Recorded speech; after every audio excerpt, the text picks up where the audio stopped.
Well, aerodynamics is important because it's an input for fuel economy. It's one of the key drivers for fuel economy. Anybody who's been to the gas pump lately knows why fuel economy is important. The automobile it's a tough nut to crack to still keep a beautiful, expressionistic vehicle and at the same time fit all the requirements of the consumer.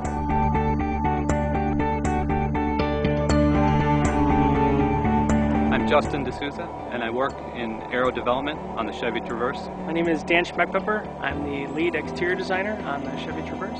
We start with scales that work towards hitting the key problems with aerodynamics around a theme.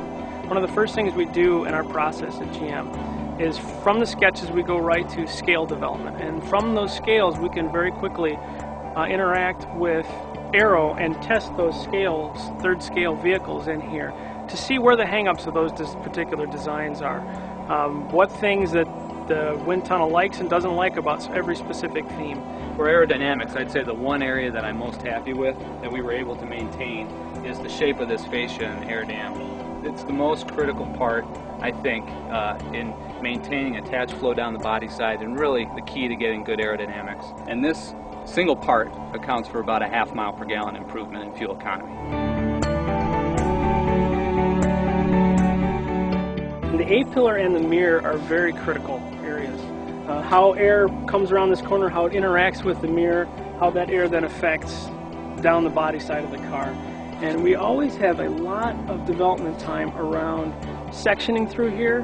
We do a lot of smoke tests.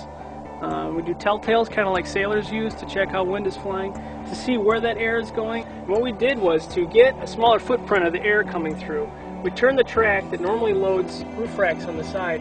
We put the track on its head and pointed it up, which let us lower the roof racks, helping us in aero. Engineering wanted to have something that was innovative, and the studio, I believe, wanted something that was sleek and low profile, and this seemed to fit the bill. And it also helps us for aerodynamic drag. It lowers the frontal area of the vehicle, so the hole that the vehicle's punching in the air, and it's also better than a higher profile standoff type of luggage rack.